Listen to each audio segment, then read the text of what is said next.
প্রায় 2 বছর পর হঠাৎ করে তনয়া আর অঙ্ক টিচার মানে আয়াতকে দেখল।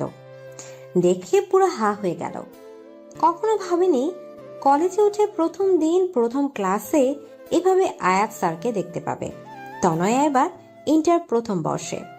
আয়াতকে দেখার সাথে সাথে তনয়ার হাতটা নিজের বাম গালে চলে গেল। 2 বছর আগে জ্বরের দাগ বা ব্যথা কোনোটাই এখন নেই, কিন্তু মনের মধ্যে জ্বরের দাগ বা ব্যথা ঠিকই রয়ে গেছে। কিছুটা লজ্জার, কিছুটা ভয়ের ব্যথা। তাই নিজের অজান্তেই হাতটা গালে চলে গেল। আয়াতও যে তনয়াকে দেখে খুব কম অবাক হয়েছে তা কিন্তু না। তনয়ার মতো আয়াতের চোখে মুখেও বিস্ময়। আয়াতের 2 বছর আগের ঘটনা মনে পড়ে গেল। আয়াত কখনোই ভাবেনি তনয়াকে আবার দেখতে পাবে। কয়েক মাস আগে আয়াতে কলেজে জয়েন করেছে অঙ্ক টিচার হিসেবে। আয়াত তনয়ার দিকে তাকিয়ে দেখে পাগলি মেয়েটা নিজের গালে হাত দিয়ে রেখেছে। সেটা দেখে আয়াত নিজের অজান্তেই হেসে ফেলল। তনয়া আয়াতের হাসিটা দেখে বুঝতে বাকি রইল না আয়াত কেন হাসছে। তবুও তনয়া এক ধ্যানে আয়াতের দিকে তাকিয়ে রইল। আয়াত সবার সাথে কথা বলতে বলতে তনয়ার কাছে এসে বলল, কি ব্যাপার, তুমি গালে হাত দিয়ে আছো কেন? মানে কি বললা ঠিক শুনি নাই, জোরে বলো। কিছু না স্যার। তাহলে গালে হাত দিয়ে আছো কেন? দাঁতে ব্যথা করছে নাকি? না স্যার, এমনিতেই গালে চুলকাচ্ছিল। ও, তো এবার পড়ায় মনোনিবেশ করি। সো স্টুডেন্ট, আজ আপনাদের কলেজে প্রথম ক্লাস। কলেজের প্রথম দিন খুব সুন্দর হওয়া চাই, কারণ এই দিনটা সারা জীবন মনের পাতায় স্মৃতি হয়ে রেখে যায়। অবশ্য অনেকের শকিং বিষয় হয়েও মনের পাতায় স্মৃতি হয়ে রয়ে যায়।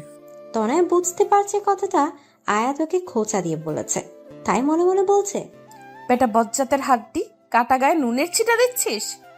কই বাত নেই, আমিও সুযোগ পাবো, তখন কড়ায় গন্ডায় বুঝিয়ে দিব তনয়া কি জিনিস। এখন আছি তো দুজন একই কলেজে। কলেজ লাইফ মানে মজা, হই হুল্লোড়, কিন্তু সাথে সাথে পড়াশোনাও করতে হবে কিন্তু। আর আমার পরিচয়টা তো পেয়ে গেছেন, আমি আয়াত, আপনাদের ম্যাথ টিচার। আজ তো প্রথম ক্লাস, তাই বেশি বকবক করব না, কারণ আমি জানি এটা আপনাদের অসহ্য লাগবে।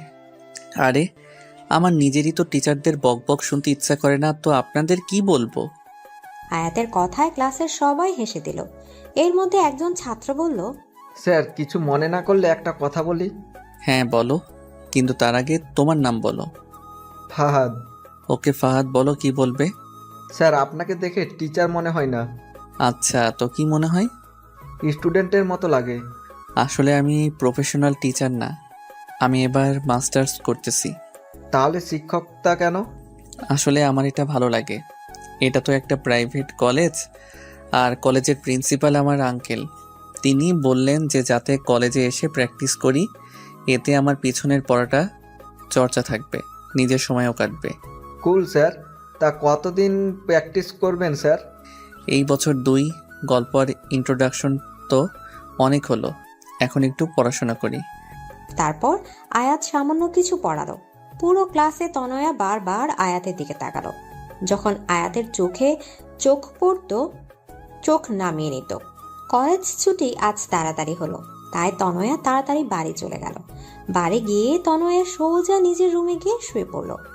তনয়া শুয়ে শুয়ে ভাবছে ঠিক কিভাবে কি পৃথিবীটা সত্যিই গোল। এখানে হারিয়ে যেতে চাইলে ঘুরে ফিরে ঠিক একই জায়গায় চলে আসতে হয়। কখনো ভাবিনি আয়াত স্যারের সাথে আবার দেখা হবে। যদিও চাইলে দেখা করতে পারা যেত, কিন্তু আমি নিজে থেকেই তা চাইনি। তাকে দেখলে ভয়ের থেকে বেশি লজ্জা লাগে। যে আজব কাণ্ড করেছিলাম তাতে লজ্জা হবারই তো কথা। চলুন ঘুরে আসি 2 বছর আগে। তখন তনয়া কেবল নবম শ্রেণীতে উঠেছে। বিজ্ঞান বিভাগের ছাত্রী তনয়া, সে কারণে দুটো ম্যাথ, সাধারণ গণিত আর উচ্চতর গণিত। প্রথম প্রথম তনয়া বাকি বন্ধুদের সাথে স্কুলের কোচিংয়ে পড়তো, কিন্তু বাড়ি থেকে স্কুল বেশ দূরে হওয়ায় স্কুলে কোচিং একসাথে সামলাতে খুব কষ্ট হতো। তনয়ার বাবা সেটা খেয়াল করলেন, একমাত্র মেয়ে বলে কথা। তারপর তনয়ার স্কুলের টিচারের কাছে গেল, কিন্তু তিনি বললেন তার সময় হবে না। অবশেষে তনয়ার বাবা তার বন্ধুর ছেলে মানে আয়াতকে বলল যাতে তনয়াকে পড়ায়। আয়াত তখন অনার্স 2য় বর্ষে পড়ে অঙ্ক নিয়ে। আয়াত অঙ্কে ভীষণ ভালো। প্রথমে আয়াত পড়াতে রাজি হয়নি, কারণ আয়াতের অবস্থা খুবই ভালো, প্রাইভেট পড়ানোর কোনো দরকার নাই। কিন্তু তারপর যখন আয়াতের বাবা পড়াতে বললেন, তখন আর না করতে পারলো না। প্রথম যেদিন আয়াত তনয়াকে পড়াতে গেল, তনয়া তো আয়াতকে দেখে পুরো ক্রাশ, কারণ আয়াত দেখতে একেবারে চকলেট বয়। তনয়া হা হয়ে আয়াতের দিকে তাকিয়ে রইল। তুমি কি তনয়া? জি, আসসালামু আলাইকুম। কেমন আছেন স্যার? ওয়ালাইকুম আসসালাম। ভালো, তুমি? খুব ভালো স্যার। আপনাকে দেখে স্যার স্যার লাগে না। আচ্ছা, তাহলে কেমন কেমন লাগে? থাক, বলে মাইন্ড করবেন, বলার দরকার নাই। বলো, মাইন্ড করব না। আপনাকে একদম চকলেট বয় লাগে। আচ্ছা, তাহলে তোমাকেও তো চকলেট গার্ল লাগে, কারণ তুমিও খুব কিউট। আয়াত কথাটা এমনি বলল, কিন্তু তনয়ার মনের মধ্যে তো 1 কেজি লাড্ডু ফুটলো। আচ্ছা, তাহলে পড়া শুরু করি। ওকে। আয়াত সপ্তাহে 3 দিন তনয়াকে পড়াতো। আয়াত যখন তনয়াকে পড়াতো, তখন তনয়া প্রায় আয়াতের দিকে তাকিয়ে থাকতো। আয়াতের চোখে চোখ পড়লে নামিয়ে নিত। ব্যাপারটা আয়াত খেয়াল করলেও তনয়ার ছেলে মানুষে ভেবে ইগনোর করতো। কিন্তু তারপরও আয়াতের খুব অস্বস্তি লাগলো। তনয়া অনেক ছেলে মানুষই করতো। আয়াত মাঝে মাঝে বকা দিলেও তনয়ার ছেলে মানুষিটা ওর খুব ভালো লাগতো। কিন্তু আয়াত কখনো তনয়াকে সে নজরে দেখেনি। ধীরে ধীরে তনয়ার কিশোরী মনটায় ভালোবাসার একটা ছোট্ট ফুল ফোটে, আর সে ফুলটার নাম দেয় আয়াত।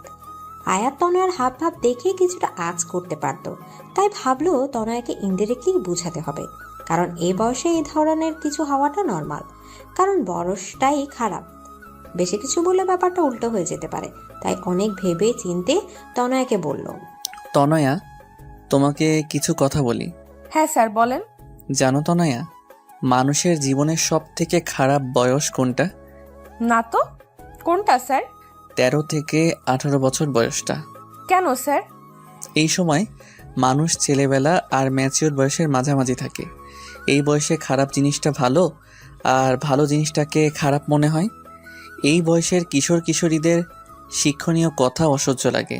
এই বয়সে খারাপ জিনিসটা উপরের চাকচিক্য দেখে তার প্রতি আকৃষ্ট হয়ে ভুল করে, কিন্তু যখন বুঝতে পারে ভুল করছে, তখন করার মতো আর কিছু থাকে না। যে এই বয়সের ভ্রম থেকে নিজেকে বাঁচাতে পারবে, তার জীবনটা অনেক সুন্দর হবে। দেখো, এই বয়সে ভালো লাগা জিনিসটা মনের সাথে আষ্টে পৃষ্ঠে জড়িয়ে যায়। তখন বোঝা যায় না কোনটা ভালো লাগা আর কোনটা ভালোবাসা।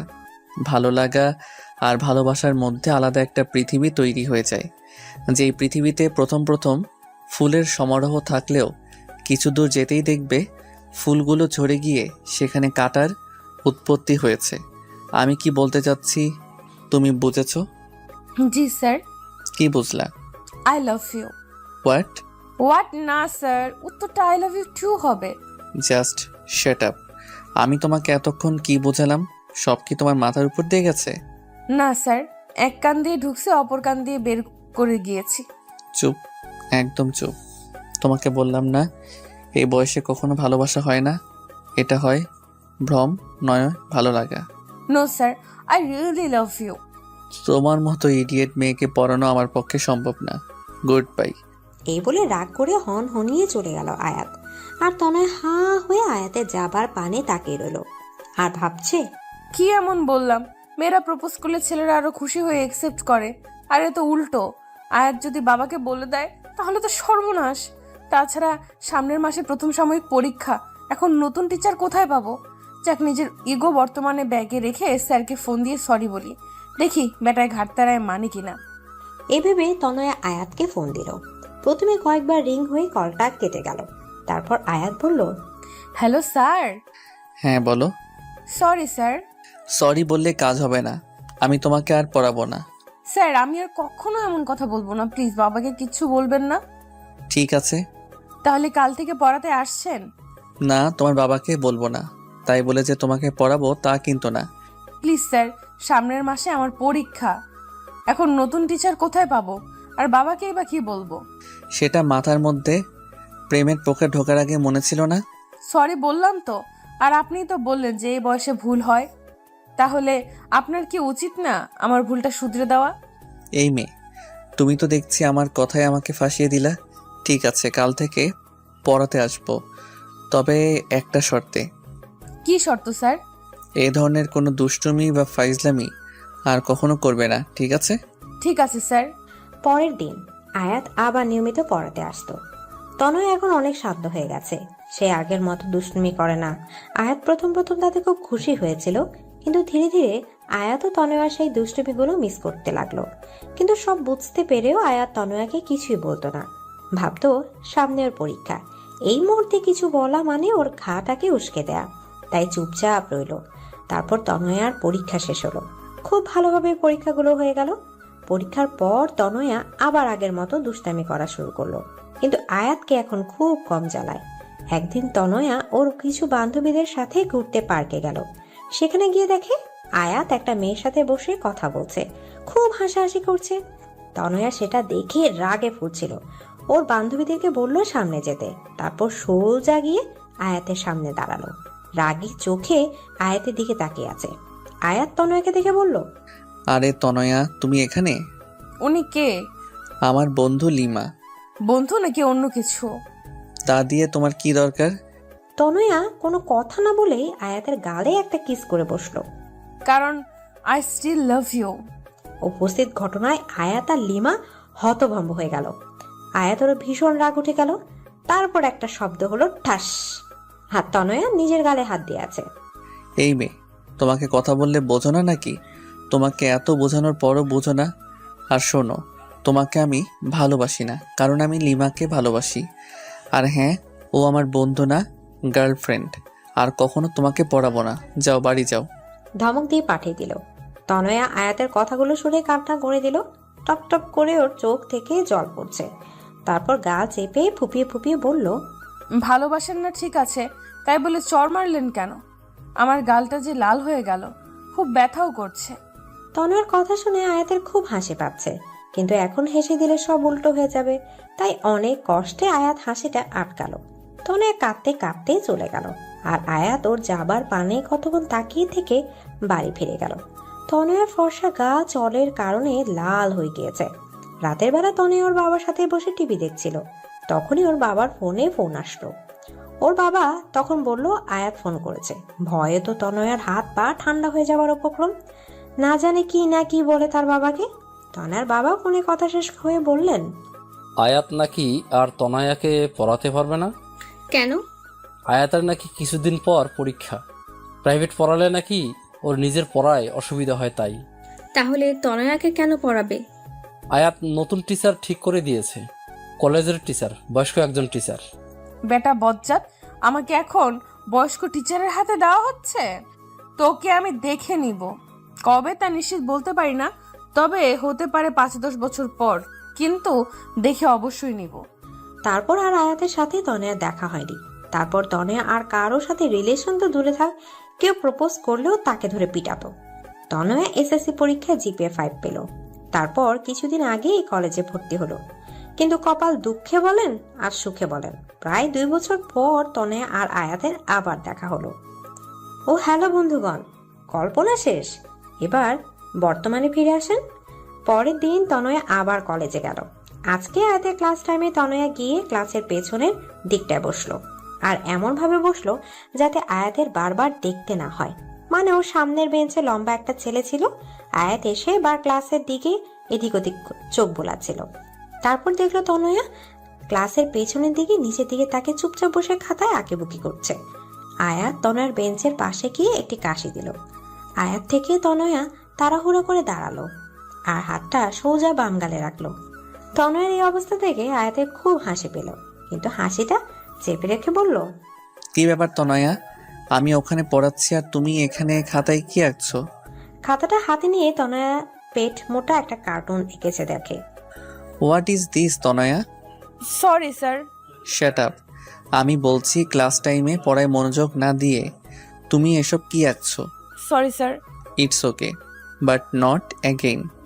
I remember sir. That's good. তারপর আয়াত আবার পড়ানো শুরু করলো, আর তনয়া মনে মনে আয়াতকে এক গাদা গালি বর্ষণ করলো। পরের দিন কলেজের ব্রেক টাইমে কয়েকজন স্টুডেন্ট মিলে ঠিক করলো অঙ্ক প্রাইভেট পড়বে, আর সবাই আয়াত স্যারের কাছেই পড়বে বলে ঠিক করেছে। কিন্তু তনয়া বলল তার কাছে না পড়ে অন্য কোনো টিচার দেখতে, কিন্তু সবাই মনস্থির করেছে আয়াত স্যারের কাছেই পড়বে, তাই সবাই মিলে আয়াতের কাছে গেল কথা বলতে, কিন্তু তনয়া গেল না। সবাই আয়াতকে পড়ানোর জন্য অনেক অনুরোধ করার পর আয়াত রাজি হলো, কিন্তু আয়াতের বাসায় এসে সবাইকে পড়তে হবে। সবাই তাতে রাজি হয়ে গেল। আয়াত তখন তনয়াকে খুঁজতেছিল, তারপর ভাবলো হয়তো তনয়া ওর কাছে পড়বে না। তনয়া ভাবছে পড়তে যাবে কি যাবে না। তারপর ভাবলো সব বন্ধুরা পড়তে পারলে আমি কেন পারবো না। আর আয়াত স্যারের প্রতি এখন কোনো ফিলিংস নাই। আবার নিজেই নিজেকে প্রশ্ন করলো, সত্যি কি তার প্রতি কোনো ফিলিংস নাই? একটা পরীক্ষা করে দেখি আয়াত স্যারকে আমি আজও ভালোবাসি কিনা। চোখ বন্ধ করে কতক্ষণ থাকবো? যদি আয়াত স্যারের চেহারা দেখি তাহলে বাসি, আর না আসলে তো নাই। আমি চোখ বন্ধ করলাম, কিন্তু কিছুক্ষণ চোখ বন্ধ করার পর তনয়া কেঁপে উঠলো। আরে আমি তো আয়াত স্যারকে ভুলেই গেছিলাম। তাহলে চোখ বন্ধ করলেই শুধু তাকে কেন দেখতেছি? আজব তো। কয়েকদিন পর থেকে সবাই আয়াতের বাসায় পড়তে গেল। সবাই আয়াতের বাসায় ঢুকে পড়লো, কিন্তু তনয়া ভিতরে যাবে কি যাবে না তা নিয়ে চিন্তা করছে। এর মধ্যে আয়াত দরজার সামনে এসে দাঁড়ালো। ভিতরে এলে তোমাকে খেয়ে ফেলবো না। আয়াতকে দেখলেই বাম গালে হাত দেওয়া তনয়ের এখন অভ্যাসে পরিণত হয়েছে। ভিতরে ঢুকে তনয়া দেখলো আয়াতের বাড়িটা বেশ সুন্দর করে সাজানো। একজন বলল, স্যার আপনি কি এখানে একা থাকেন? আরে না, বাবা মা মাসখানের জন্য গ্রামে গেছে, কিছুদিন পরই চলে আসবে। তোমরা পাশের রুমে যাও, সেখানেই সবাইকে পড়াই। সবাই আয়াতের বাসায় এসে তারপর বসে পড়ে, যে যার মতো গল্প করে, কিন্তু তনয়া চুপচাপ বসে বইয়ের দিকে তাকিয়ে থাকে। ইদানিং আয়াত খেয়াল করেছে তনয়া সে আগের তনয়া নাই। আগে সে দুষ্টুমি চাঞ্চল্য তার মাঝে আর নেই, একদম শান্ত প্রকৃতির। আয়াত তনয়ার এই রূপটা একদম পছন্দ করে না। প্রায় 4 মাস হয়ে গেছে, আয়াত এখনো তনয়াকে দুষ্টুমি করতে দেখে না। কেমন যেন হয়ে গেছে, ঠিক যেমন পানির অভাবে একটি ফুল নেতিয়ে যায়, তনয়া ঠিক তেমনি নেতিয়ে গেছে। আয়াতের মনে হচ্ছে কোথাও না কোথাও ওর জন্য ওই নিজেই দায়ী। তাই আয়াত ঠিক করলো তনয়ের সাথে সরাসরি কথা বলবে। তনয়া শোনো। তনয়া তখন কলেজ শেষ করে বাড়ি যাচ্ছিল। আয়াতের ডাকে পেছনে ফিরল। আমাকে ডাকতেছেন স্যার? হ্যাঁ, তোমার সাথে আমার কিছু কথা আছে। হ্যাঁ বলুন স্যার। এখানে না, তুমি আজকে আমাদের বাসায় সবার যাবার আধা ঘন্টা আগে যাবে, যদি তুমি ফ্রি থাকো। কিন্তু স্যার। ভয় নেই, বাসায় বাবা মা সবাই আছে। বিশ্বাস না হলে আমাদের বাসার টেলিফোনে বা তোমার বাবাকে দিয়ে ফোন করিয়ে কনফার্ম হতে পারো। কি যে বলেন স্যার, আমি আপনাকে অনেক বিশ্বাস করি। ধন্যবাদ। বিকেলে কথা মতো তনয় অনেক আগে পড়তে গেল। দরজায় ডোরবেল বাজালো। দরজা আয়াতের মা খুলল। তাকে দেখে তনয়া সালাম দিলেন। আসসালামু আলাইকুম আন্টি। ওয়ালাইকুম আসসালাম। আরে তনয়া, তুমি কেমন আছো? জি আন্টি ভালো, আপনি? খুব ভালো, ভিতরে আসো। আন্টি স্যার কোথায়? ওর রুমে। তুমি বসো, আমি ওকে নিচে পাঠিয়ে দিতেছি। আয়াত নিচে এসে তনয়ের পাশে বসলো। স্যার কি যেন বলতে চাইছিলেন? তনয়া, তোমার কি কিছু হয়েছে? না তো স্যার। কিন্তু কেন? না, তুমি সেই আগের তনোয়া আর নাই। কেন স্যার, আপনার এমন কেন মনে হলো? 2 বছর আগে যখন তোমাকে পড়াতাম, তখন তোমার মাঝে অন্যরকম একটা চাঞ্চল্য, দুরন্তপনা আর দুষ্টুমি ছিল, কিন্তু এখন সেটা তোমার মাঝে নেই। মনে হচ্ছে তুমি সেই তনয়াকে নিজের ভিতর বন্দি করে উপরে একটা মুখোশ পরে আছো। মনে হচ্ছে নিজেকে লুকাতে চাইছো কোথাও। এটার জন্য আমি দায়ী নই তো? না স্যার, সেরকম কিছু না। আপনি প্লিজ নিজেকে দায়ী করবেন না। আর স্যার, আপনি তো আমাকে বলেছিলেন ছেলে মানুষই সবসময় চলে না। আমি তাই ফলো করছি। নিজের ছেলে মানুষটাকে ঝেড়ে বুঝদার হবার চেষ্টা করছি। বুঝলাম তুই ম্যাচিওর হবার চেষ্টা করতেছো, কিন্তু তুমি কি খেয়াল করেছো বেশি বড় মানুষই দেখাতে গিয়ে তুমি নিজেকে হারিয়ে ফেলেছো? ঠিক জানি না। তাহলে জানার চেষ্টা করো। এভাবে নিজের থেকে যদি দূরে চলে যাও তবে খুশি থাকতে পারবে না। দেখো তনয়া, সবার একটা অতীত থাকবেই। সে তুলনায় তোমার অতীতটা নেহাত ছেলে মানুষই, কিন্তু তবু সেটা মনের মাঝে দাগ কেটে যায়। তারপরও অতীতটাকে বলে থাকাই ভালো নয় কি? কি বললাম বুঝলা কিছু? স্যার। তাহলে আবার আগের তনয়া হয়ে যাও, কেমন? তবে হ্যাঁ, দুষ্টুমির পরিমাণ কিন্তু আগের মতো রেখো না, কারণ আমি জানি তনয়ের দুষ্টুমি অন্যদের উপর কতটা ভারী পড়ে। কিন্তু স্যার, আমি আবার আগের তনয়া কিভাবে হব? সেটাও কি আমি বলে দিব?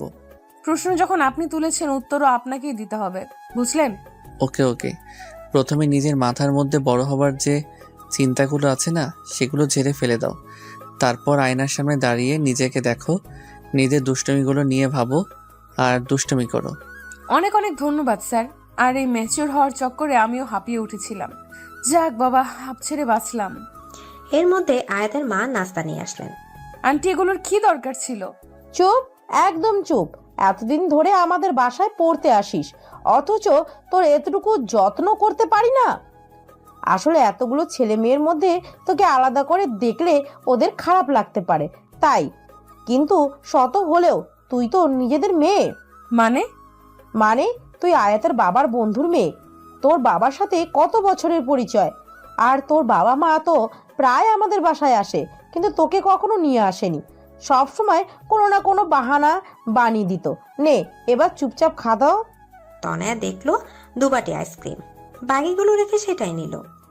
আয়াত আইসক্রিমের অন্য বাটিটা নিতে যাবে, এর মধ্যে তনয়া বলল, একদম হাত দিবেন না। কেন? ওখানে বাকি যে খাবার রাখা আছে সেটা খান। আমার আইসক্রিমের দিকে একদম নজর দিবেন না। আন্টি ওটা আমাকে দিয়েছে। 2 বাটি সব একা খাবে? হ্যাঁ তো, 10 বাটি আইসক্রিমও আমার কিচ্ছু হবে না। যান আন্টির কাছে গিয়ে চেয়ে খান। হায়াত মুচকে এসে দেখলো পাগলি মেয়েটা বাচ্চাদের মতো আইসক্রিম খাচ্ছে, কিন্তু চোখ বন্ধ করে। তার মানে দুষ্টুমির শুরুটা আমাকে দিয়ে করলে? তারপর পড়াশোনা শেষ করে তনয়া বাড়ি গিয়ে আয়নার সামনে দাঁড়িয়ে বলল, কোন অতীতটা ভুলবো? পাশের বাসার টিয়াকে যে চুলকানির ওষুধ লাগিয়ে নাচিয়েছিলাম, নাকি ক্লাসের স্যারের বেঞ্চের নিচে চুইংগাম রেখে দিয়েছিলাম, নাকি পাশের বাসার আন্টির গাছের ফুল চুরির বিষয়টা? আরো অনেক আছে। ভাল লাগে না। কাল আবার স্যারকে জিজ্ঞেস করতে হবে। পরের দিন আবার আয়াতদের বাসায় গেল, কিন্তু আজ এখনো কেউ পড়তে আসেনি কেন? ডোরবেল বাজালে আয়াত দরজা খুললো। তুমি আজ পড়তে আসলা কেন? কেন স্যার? আরে আমি তো তিন্নিকে ফোন করে বলেছি আজকে পড়াবো না, সবাইকে জানিয়ে দিতে। ও, তাহলে মনে হয় আমাকে জানাতে ভুলে গেছে। কেন পড়াবেন না? আসলে মায়ের শরীরটা একটু খারাপ, তাই। ও, তা আমি কি আন্টিকে দেখতে পারি? হ্যাঁ অবশ্যই, ভিতরে আসো। তনয় ভেতরে গিয়ে আয়াতের মায়ের সাথে দেখা করে, তার অবস্থার কথা জানতে চাইলো। তারপর আয়াতকে বলল, স্যার, একটু কনফিউশন ছিল। হ্যাঁ বলো। শোনেন আন্টি, স্যার আমাকে কিছু অতীত ভুলে যেতে বলেছে, কিন্তু আমি ঠিক ভেবে পাচ্ছি না কোনটা ভুলবো আর কোনটা মনে রাখবো। তা অতীতগুলো কি আমাদের বলা যাবে? কেন বলা যাবে না? অবশ্যই। তারপর তনয় শুরু করলো তার সকল দুষ্টামির কাহিনী। শুরু করেছে তো করেছে, শেষ হবার নামই নেই। আর এদিকে আয়াত আর ওর মা তনয়ের দুষ্টামির কথা শুনে হাসতে হাসতে অবস্থা 12টা। তনয়া, এইসব কাজ তুমি করছো? হ্যাঁ আন্টি, আরো আছে, কিন্তু ঠিক মনে পড়ছে না। কিন্তু এর মধ্যে থেকে কোনটা ভুলবো আর কোনটা মনে রাখবো তাই নিয়ে কনফিউজড আছি। একটাও ভুলতে হবে না। আরে আপনি তো অতীত ভুলতে বললেন। ভুল হয়েছে আমার। আমি ভুলে গেছিলাম যে তুমি তনয়া। তুমি সবসময় আমার অস্ত্র আমার উপরই প্রয়োগ করো। তোর মতো মেয়ে থাকলে তাদের ঘর সবসময় খুশিময় থাকবে। রিয়েলি আন্টি, এখন কেমন লাগছে আপনার? হ্যাঁ সত্যি, যা অসুস্থ ছিলাম তোর কথায় ঠিক হয়ে গিয়েছি। আর আমার এখন খুব ভালো লাগছে। আন্টি আমি এখন উঠি তাহলে। নিজের খেয়াল রাখবেন। By aunty. আয়াত তনয়াকে দরজা পর্যন্ত এগিয়ে দিয়ে আবার ডাক দিল। তনয়া শোনো, জি স্যার। তুমি কালকে বলেছিলে তুমি আমাকে বিশ্বাস করো, কিন্তু সে বিশ্বাসের ভিত্তি বা কারণটা জানতে পারি? এই 14-15 বছরের মেয়ে আপনাকে প্রপোজ করেছে, চাইলেই আপনি তার দুর্বলতার সুযোগ নিতে পারতেন, কিন্তু আপনি তা না করে মেয়েটাকে ভুল পথ থেকে ফিরিয়ে এনেছেন। বিশ্বাস করার জন্য এটাই যথেষ্ট নয় কি? স্যার আমি আপনাকে খুব শ্রদ্ধা করি। আর সাবধানে যেও। Bye sir. আয়াত তারপর দরজা আটকে ভেতরে যেতে শুনে তনয়ার চিৎকার। আয়াত দ্রুত দরজা খুলে হতভম্ব হয়ে গেল। আয়াত দরজা খুলে দেখে তনয়া সিঁড়িতে উপর আধা শোয়া হয়ে আধা বসা অবস্থায় আছে। আয়াত প্রথমে ভাবলো তনয়া হয়তো দুষ্টামি করছে, কারণ এই ধরনের দুষ্টুমি তনয়া এর আগেও কয়েকবার করেছিল। তাই বলল, তনয়া এবার আর আমাকে বোকা বানাতে পারবে না, ওঠো বলছি। তনয়া, তনয়া, তনয়া। কয়েকবার ডাক দিল, কিন্তু তনয়ার কোনো সাড়া শব্দ পেল না। তাই গিয়ে তনয়ার কাঁধে হাত রাখলো, আর সাথে সাথে তনয়া মাটিতে গড়িয়ে পড়ল। আয়াত হতভম্ব হয়ে গেল, কারণ তনয়ার কপালে রক্ত। দেয়ালের দিকে তাকিয়ে দেখে দেয়ালেও খানিকটা রক্ত লেগে আছে। সিঁড়িতে অনেক পানি পড়ে আছে, মনে হয় তনয়া পানিতে স্লিপ করে পড়ে গেছে। মেয়েটার মাথা ফেটে গেছে, কি যে করবে সে। আয়াত ভাবছে। আয়াত তনয়াকে কোলে তুলবে কি তুলবে না এটা নিয়ে অস্বস্তি বোধ করছে। তারপর ভাবলো ওসব পরে ভাববো, আগে মেয়েটাকে ভিতরে নিয়ে যাই। আয়াত তনয়াকে কোলে তুলে বলল, আরে মেয়েটাকে দেখতে তো অনেক শুকনা, কিন্তু ওজন কম করে হলেও 42 হবে। আয়াত তনয়াকে নিয়ে ওর মায়ের রুমে শোয়ালো। আরে কি হয়েছে ওর? মা মনে হয় সিঁড়ি দিয়ে স্লিপ করে পড়ে গেছে। দেখো না, মেয়েটার মাথা ফেটে গেছে। তাড়াতাড়ি ডাক্তারকে ফোন কর। হ্যাঁ মা, করছি। তুমি ব্যস্ত হয়ে নিজের শরীর খারাপ করো না। আয়াত ডাক্তারকে ফোন করে তনয়ার মাথার রক্ত মুছে কিছুটা অ্যান্টিবায়োটিক ক্রিম লাগিয়ে দিল, যাতে তাৎক্ষণিকভাবে রক্তটা থেমে যায়। তারপর তনয়ার বাবা মাকে ফোন করে আসতে বলল। তনয়া তখনও অজ্ঞান। ওদের ফোন করার পর আয়াত তনয়ার চোখে মুখে পানির ঝাপটা দিল। তনয়ার চোখ খুলে দেখে আয়াত আর আয়াতের মা ওর সামনে বসে আছে। এই মেয়ে পড়ে গেলা কিভাবে? কোন বেয়াক্কল যেন সিঁড়িতে পানি ফেলেছে। দেখেছি, কিন্তু কে সেটা জানি না। তাহলে তাড়াতাড়ি জানেন। তার অবস্থা আমি 12টা বাজাবো। মাথাটা প্রচন্ড ব্যথা করতেছে। আর কোথাও ব্যথা পাইছো? হ্যাঁ, পায়ে খুব ব্যথা করছে, মনে হয় মুচকে গেছে। আয়াত তনয়ার পা হাত দিয়ে দেখছে। স্যার কি করছেন? প্লিজ পায়ে হাত দিবেন না, আপনি আমার শিক্ষক। চুপ, একদম চুপ। কপাল ভালো ভাঙেনি, তবে মুচকে গেছে। ডাক্তার এখনই চলে আসবে। কিছুক্ষণ পর ডাক্তার আর তনয়ার বাবা মা একসাথে এলো। ডাক্তার তনয়ার মাথায় ভালো করে ব্যান্ডেজ করে দিল, পায়ে লিকোপ্লাস্টার পেঁচিয়ে দিল, তারপর একটা ইনজেকশন বের করলো। না, চুপ চুপ, কানের পোকা বের করে দিল। আমি একদম ইঞ্জেকশন দিব না। অত বড় সূচ আমার গায়ে ফুটাবে, নো চান্স। ঠিক আছে, দেওয়ার দরকার নাই। আচ্ছা তনয়, একটা কথা বলো তো, তোমার তো অনেক রকমের ফুল গাছ ছিল, এখন কি আছে নাকি? স্যার আপনার মনে আছে? কেন মনে থাকবে না? অনেক সুন্দর তোমার বাগানটা। এখন তো আগের থেকেও বেশি ফুল আছে। জানেন স্যার, 12 রকমের ক্যাকটাস গাছ আছে আমার। আচ্ছা, তা আমাকে কিছু ফুল গাছ দিবা? হ্যাঁ অবশ্যই স্যার। ডাক্তার হয়েছে? ডাক্তার বলে। তনয়া তাকে দেখে ডাক্তার ইনজেকশন দেওয়া শেষ।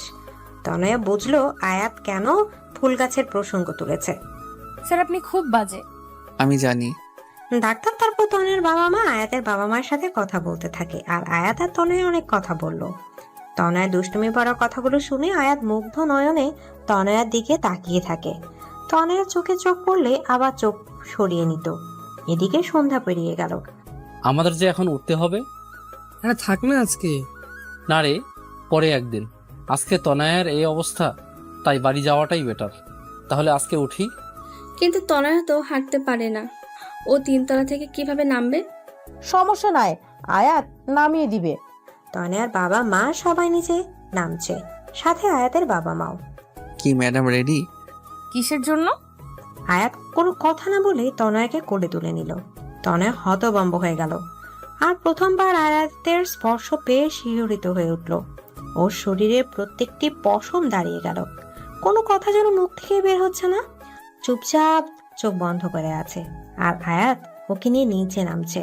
তনয়া শোনো, তোমার হাতটা আমার কাঁধে রাখলে ভালো হতো, তোমার যা ওজন। তনয়া রাগান্বিত চোখে আয়াতের দিকে তাকিয়ে হাতটা আয়াতের কাঁধে রাখলো, আর আয়াতের চোখের দিকে তাকাতে অজানা এক আবেশে হারিয়ে গেল। তনয়া মনে মনে বলল, আরেকটা চান্স নেব নাকি স্যারকে ভালোবাসার? সাথে চটার কথাও মনে পড়ল। আর তনয়া হাতটা ওর বা গালে চলে গেল। আয়াত সেটা খেয়াল করে বলল, এই মেয়ে, তুমি আমাকে দেখলে সবসময় গালে হাত দাও কেন? এমন ভাব করছেন যেন কিছুই জানেন না। আয়াত তা দেখে হেসে দিল। তনয় দেখলো ওর নিচে নেমে প্রায় গাড়ির কাছে পৌঁছে গেল।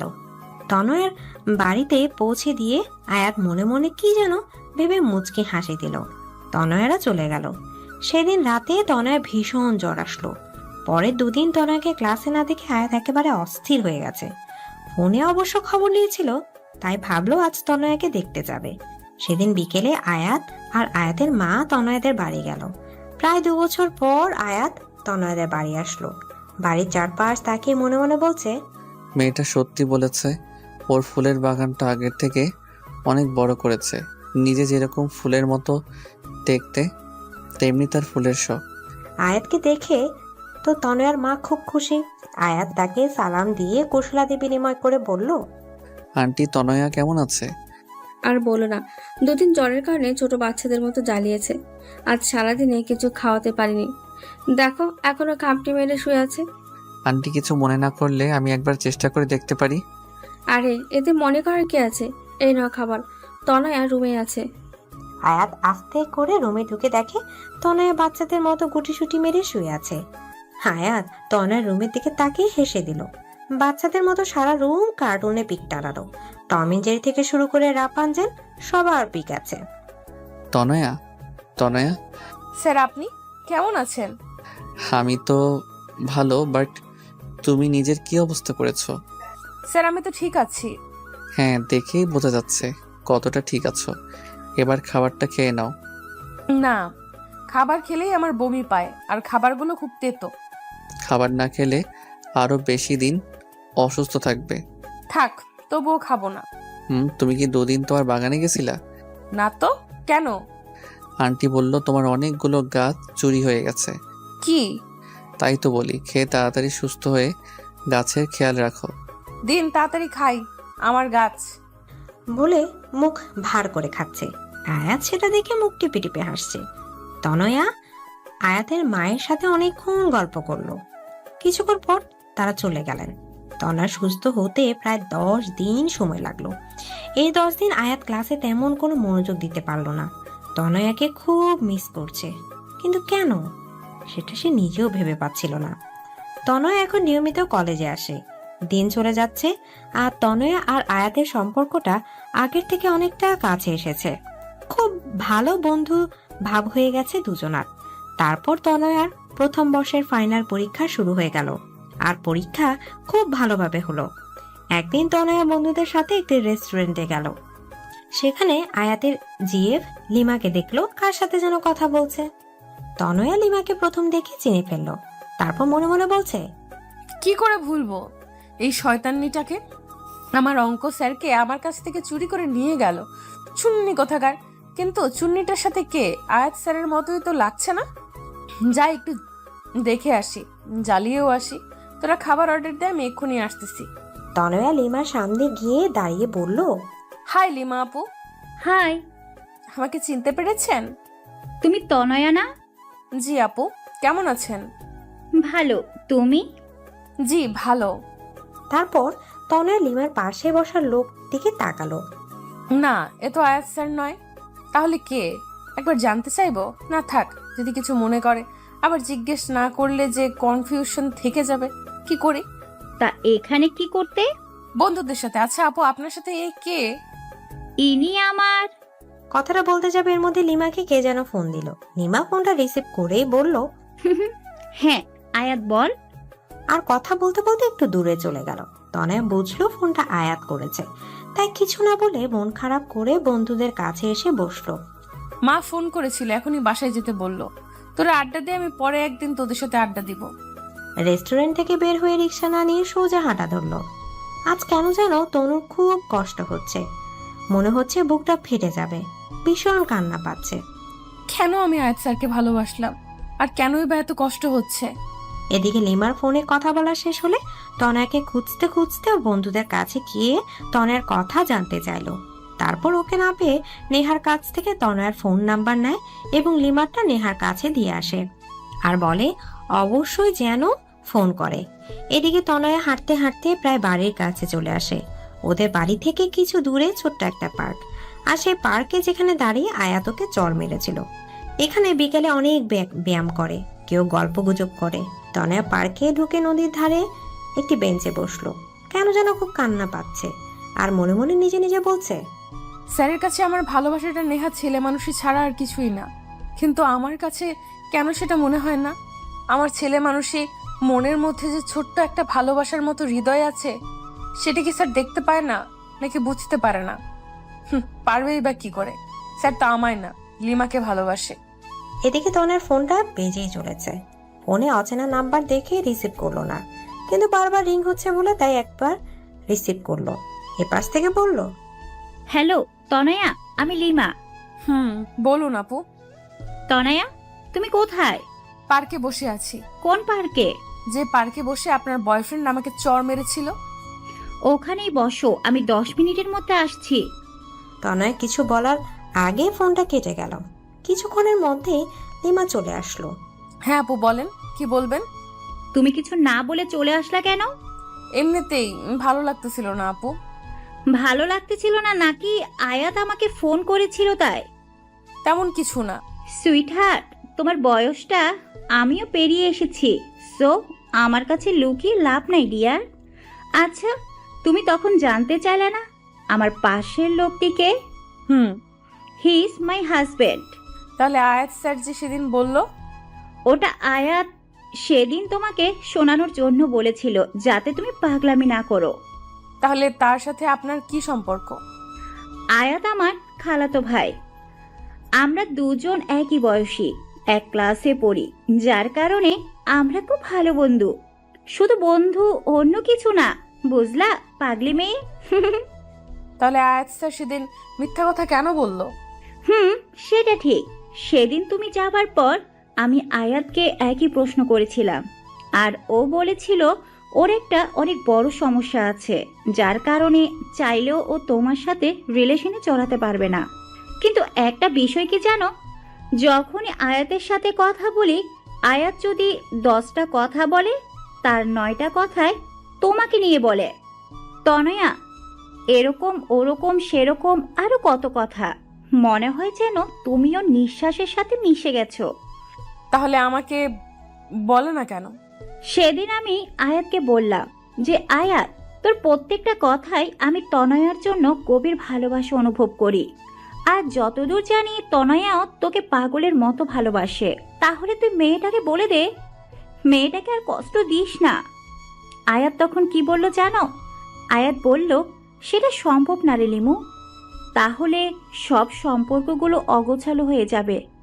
আমি একটা সম্পর্কের জন্য অন্য কোনো ভাঙতে পারবো না। হ্যাঁ, আমি তনয়াকে। তারপর আর কিছু বলেনি। আমার জন্য কেন অন্য সম্পর্ক ভেঙে যাবে? আমি কি এতটা খারাপ? আর তার কি এমন সমস্যা যার কারণে আমার সাথে এমন করছে? সেটা আমি জানি না রে, অনেক জানার চেষ্টা করেছি, কিন্তু সববারই ব্যর্থ হয়েছি। এখন তুমি চেষ্টা করে দেখতে পারো। তনয়া অঝরে কাঁদছে। এই পাগলি মেয়ে, প্লিজ কেঁদো না।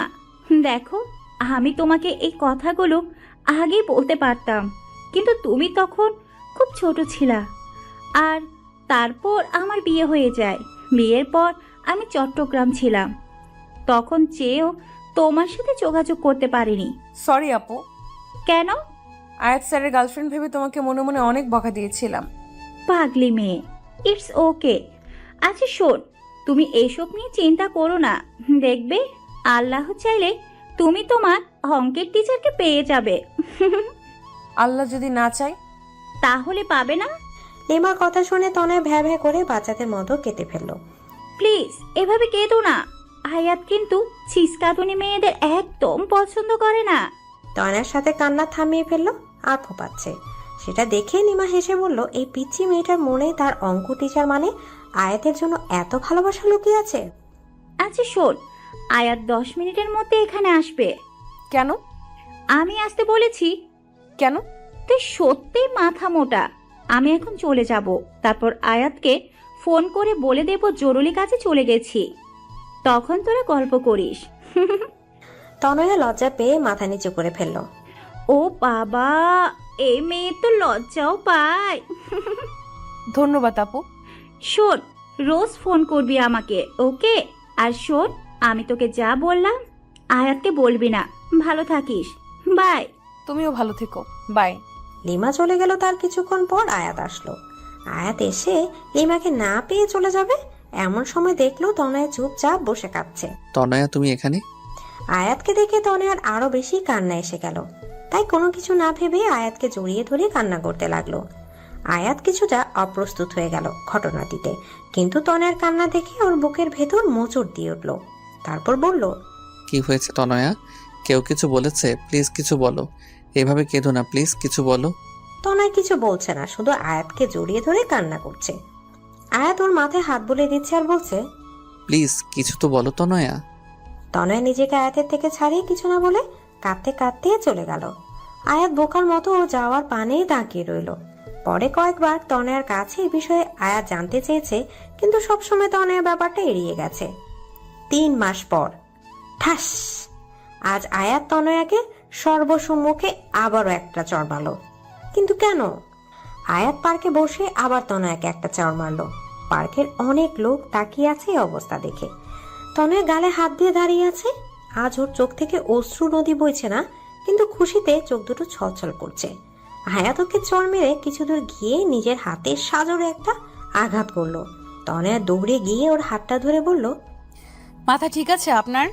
আয়াত কোনো কথা না বলে তনয়াকে নিজের বুকের সাথে শক্ত করে চেপে ধরল। তনয়া হতবাক হয়ে গেল। তনয়া নিজেকে ছাড়ানোর চেষ্টা করছে, কিন্তু পারছে না, কারণ আয়াত ওকে এতটা শক্ত করে জড়িয়ে ধরে আছে। তনয়া চেষ্টা করেও নিজেকে ছাড়াতে পারছে না। নেহা আর নয়ন ওদের দিকে তাকিয়ে মুচকি মুচকি হাসছে, কারণ ওদের প্ল্যান কাজে দিয়েছে। প্ল্যানটা কি? চলুন 3 মাস আগে। লিমার সাথে কথা বলার পর তনয়া অনেকবার বিভিন্নভাবে আয়াতের সমস্যাটা জানতে চেষ্টা করেছে, কিন্তু সববারই ব্যর্থ হয়েছে। তাই ভাবলো, আয়াত স্যার যেমন লিমার নাম করে আমাকে খেপিয়েছে, তেমন কিছু করলে কেমন হয়? তাই নেহার সাথে কথা বলল, কারণ নেহা তনয়ের বিষয়ে প্রায় সব কথাই জানে। তাই নেহা বলল, সেটাই ঠিক হবে, তুই অন্য কারোর সাথে রিলেশন কর, শুনলে আয়াত স্যার ভীষণ হিংসা হবে। কিন্তু নকল বয়ফ্রেন্ড কোথায় পাবো? এক কাজ কর, আমার বয়ফ্রেন্ড মানে নয়নকে কয়েকদিনের জন্য ধার নে। আর আমার আর নয়নের সম্পর্কের কথা তো তেমন কেউ জানে না, তাই সন্দেহ হবে না। নয়নকে আমি বুঝিয়ে বলবো, শুধু দুইজন আয়াত স্যারের সামনে হেসে হেসে কথা বলবি, আর কিছু করবি না। কিন্তু নয়ন কিন্তু আমার, মনে রাখিস। চুপ! আমার টেস্ট অতটা খারাপ না যে অন্যের ইউজ করা জিনিস নিজে ব্যবহার করব। আমার জন্য তো আমার অঙ্ক টিচারই ঠিক আছে। পরের দিন থেকে প্ল্যান মতো কাজ করা শুরু করলো। আয়াত ক্লাসে আসলে তনয়া নয়ন এর সাথে কথা বলতো, হাসাহাসি করতো। কলেজ থেকে প্রায় একসাথে যেত, এমনকি আয়াতের বাসায় কেউ দুজন একসাথে বসতো, কথা বলতো। আয়াত সেগুলো নোটিশ করতো আর ভীষণ রাগী চোখে তনয়ার দিকে তাকাতো। তনয়া সেগুলো দেখে মনে মনে হাসতো। তো সেদিন আয়াত পার্কে আসবে সেটা তনয়া জানতো, তাই আগে থেকে নয়নের সাথে পার্কে গিয়ে বসে কথা বলছে আর জোরে হাসছে। সেটা দেখে আয়াতের পা থেকে মাথা পর্যন্ত গরম হয়ে গেল। সাথে সাথে গিয়ে তনয়ার সামনে দাঁড়ালো। তনয়ার হাতটা টেনে ধরে দাঁড় করিয়ে ঠাস। আয়াত এখন তনয়াকে জড়িয়ে ধরে আছে। তনয়াও এখন নিজেকে ছাড়ানোর বৃথা চেষ্টা করছে না। আয়াতের বুকে কান পেতে ও হৃদয়ের আওয়াজটা শোনার চেষ্টা করছে। চোখ বন্ধ করে অনুভব করছে ও হৃদয়ের আওয়াজটা। হঠাৎ কি একটা মনে করে আয়াত তনয়াকে ছেড়ে দিয়ে চলে যেতে চাইল। এবার তনয়া আয়াতের হাতটা টেনে ধরলো। দাঁড়ান! আয়াত মাথা নিচু করে দাঁড়িয়ে আছে। যখন তখন আমাকে চড় মারবেন, আবার জড়িয়ে ধরবেন। আমার গালটা কি বাংলা লিঙ্ক থামে পাইছেন? চড় মারলেন তো মারলেন, তারপর টানা 10 মিনিট জড়িয়ে ধরে রাখলেন। দেখেন লোকজন কেমন করে তাকিয়েছে। আপনার সমস্যাটা কি বলবেন? কোনো সমস্যা নাই, আমার কাজ আছে। যতই কাজ থাকুক, আমার প্রশ্নের উত্তর না দিয়ে যেতে পারবেন না। আমি তোমার প্রশ্নের উত্তর দিতে বাধ্য নই। বাধ্য, 100 বার বাধ্য। স্যার আমি জানি আপনি আমাকে, কিন্তু আপনি কেন আমায় ইগনোর করছেন সেটা বলবেন প্লিজ। আর হ্যাঁ, নয়নের সাথে আমার কোনো সম্পর্ক নাই। এতদিন যা দেখেছেন সবটাই আপনাকে রাগানোর জন্য। তনয়া, তোমার বয়স কত? আপনার তো অন্য কিছু বলার কথা। আগে বলো, তারপর বলছি। 17 বছর। 18 বছর হতে কতদিন বাকি? এইচএসসি পরীক্ষার বাকি তো প্রায় 5 মাস, আর পরীক্ষার মধ্যেই 18তে পা দিব। তোমার প্রশ্নের জবাবগুলো আমি তোমার এইচএসসি পরীক্ষার পর দিব, কিন্তু তার আগে তোমাকে আমাকে একটা ওয়াদা করতে হবে। কি ওয়াদা? তোমাকে পরীক্ষায় ভালো রেজাল্ট করতে হবে। যদি তা না করো তাহলে আর আমার সাথে কথা বলার চেষ্টাও করবে না। ওকে, ডান। তনয়া পরের দিন থেকে কলেজে যেত। আয়াত ক্লাস করাতো, কিন্তু তনয়ার দিকে তাকাতো না পর্যন্ত। তনয়ার মনে মনে খুব অভিমান হতো আয়াতের উপর। এমনকি আয়াতের বাসায় পড়তে গেলেও আয়াত চুপচাপ পড়াতো, কিন্তু সহজে তনয়ার দিকে তাকাতো না। আয়াতের এমন আচরণে তনয়ার খুব কষ্ট লাগতো। আয়াতের এভাবে ইগনোর করাটা তনয়া মেনে নিতে পারছিল না। কয়েক মাস মাত্র বাকি পরীক্ষার, তাই কলেজ কমিটি আর সারা মিলে সিদ্ধান্ত নিল সব পরীক্ষার্থীদের নিয়ে কক্সবাজারে ঘুরতে যাবে। যেহেতু সব টিচাররা যাবে, তাই আয়াতও তাদের সাথে যাবে। তনয়া সেটা শুনে ভাবলো, আমি গেলে হয়তো স্যার ঠিকমতো এনজয় করতে পারবে না, তার থেকে আমার না যাওয়াটাই বেটার। তাই ওর বন্ধুদের বললেও যাবে না। সেটা নেহা আয়াতকে বলে দেয়। পরের দিন আয়াত ক্লাসে এসে বলে, স্টুডেন্ট, এটা একটা শিক্ষা সফর। আমার মতে এখানে সবার যাওয়া উচিত। কেউ নিজের ব্যক্তিগত সমস্যা এটার মধ্যে টেনে না আনলেই বোধহয় ভালো হবে। তনয়া বুঝলো আয়াত কথাগুলো ইনডিরেক্টলি তনয়াকে বলেছে। তনয়া তারপর কি ভেবে যেন যাওয়ার জন্য রাজি হয়ে গেল। আগে আয়াত যতটা না তনয়াকে ইগনোর করতো, তনয়া এখন তার থেকে 3 গুণ বেশি আয়াতকে ইগনোর করে। এসব করতে তনয়ার কষ্ট হয় ঠিকই, কিন্তু এছাড়াও পায়নি। কিন্তু তবুও আয়াতের উপর রাগ দেখে কাজগুলো করে। আজ ওরা সবাই শিক্ষা সফরে যাচ্ছে। 3টা বাস, প্রত্যেকটা বাসে টিচার আছে। কপাল গুনে আয়াত তনের বাসেই উঠল এবং নেহা বুদ্ধি খাটিয়ে আয়াতকে তনের পাশেই বসিয়ে দিল। তনয়া সেটা দেখে জানলা দিয়ে বাইরের দিকে তাকিয়ে আছে। বাসটা সাই করে চলছে। প্রায় 14 থেকে 16 ঘন্টা বাসে থাকা লাগবে। যদিও বাস মাঝে মাঝে পথে থামবে, কিন্তু তবুও তনয়ার বাসে চড়ার তেমন অভ্যাস নেই। আর তাছাড়া তনয়ার বেশিক্ষণ জার্নি করলে বমি পায়। তাই তনয়া ব্যাগে বমির মাথা ব্যথার ওষুধ নিয়েছিল, কিন্তু বোকার মতো সেগুলো হ্যান্ড ব্যাগে না নিয়ে জামা কাপড় ব্যাগে রেখে দিয়েছে, যেটা বাসের বাক্সে রাখা হয়েছে। বাস চলার ঘন্টা 3-এর মধ্যে তনয়ার মাথা ব্যথা শুরু হলো, সাথে মাথা ঘুরছে, বমি পাচ্ছে। কিন্তু খুব কষ্টে তনয়া সেটা আটকানোর বৃথা চেষ্টা করছে। আয়াত তনয়ার দিকে তাকিয়ে বুঝলো ওর খুব কষ্ট হচ্ছে, কারণ ইতিমধ্যে তনয়ার চোখ মুখ শুকিয়ে গেছে। আজ প্রায় 3 মাস পর আয়াত তনয়ের সাথে ঠিক মতো কথা বলছে। তনয়া, তোমার কি খুব কষ্ট হচ্ছে? না। দেখো তনয়া, কোনো সমস্যা হলে না বললে কিভাবে বুঝবো? মাথা। এটুকু বলার সাথে সাথেই বমি করে দিল।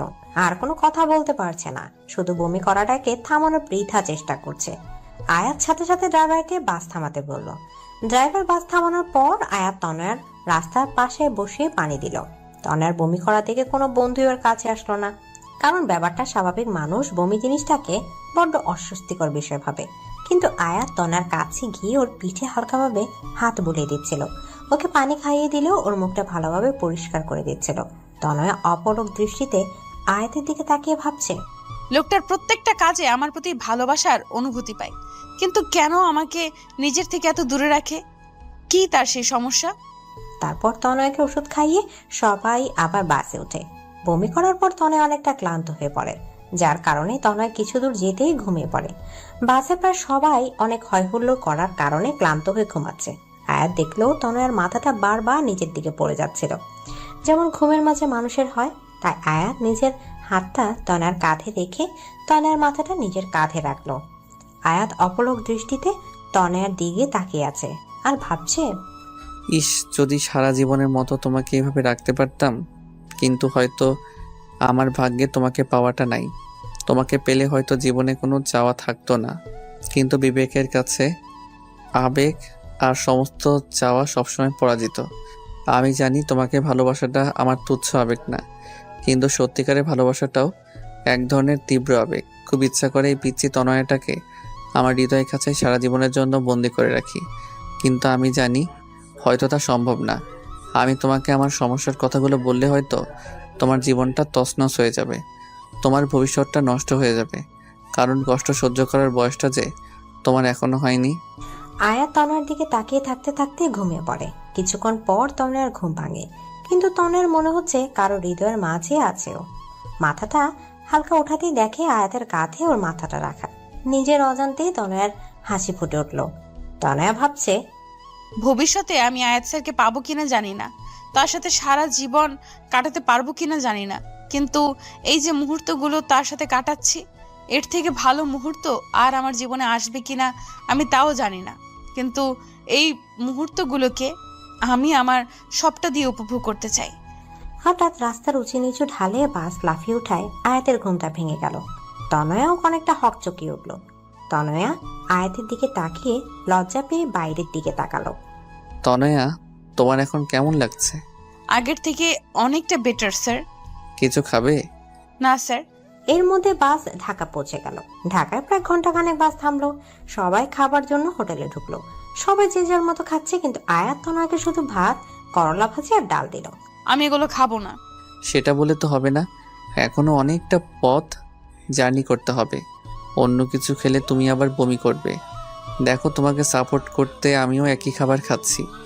প্লিজ খাও তনয়া, নয়তো তোমার শরীর আরো খারাপ লাগবে।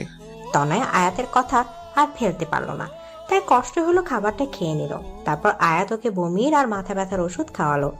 ঢাকা থেকে কক্সবাজার পৌঁছাতে অনেক রাত হয়ে গেল। তনয় আর বমি করেনি, হোটেলে আগে থেকে বুকিং করা ছিল, তাই কোনো সমস্যা হলো না। যেহেতু রাত অনেক, সবাই খুব ক্লান্তও ছিল, তাই খেয়েই সবাই ঘুমিয়ে পড়লো। পরের দিন সকালে সবাই যে যার মতো বিচে ঘুরতে গেল। আয়াত আর তনয়ের আসার কথা শুনে লিমাও সেখানে আসলো, কারণ লিমা তো চট্টগ্রামে থাকে। লিমেকে আয়াত তনয়ের সাথে হওয়ার কথাটা খুলে বলল। কিন্তু আয়াত, তুই কি সত্যি ওকে ভালোবাসিস না? না। এই মিথ্যাটা না তুই অন্য কারোর কাছে বলিস, একেবারে ফ্লপ মার্কা অ্যাক্টিং। ওকে সারা জীবনের জন্য আমার করে পাওয়া মনে হয় আমার কপালে নেই রে।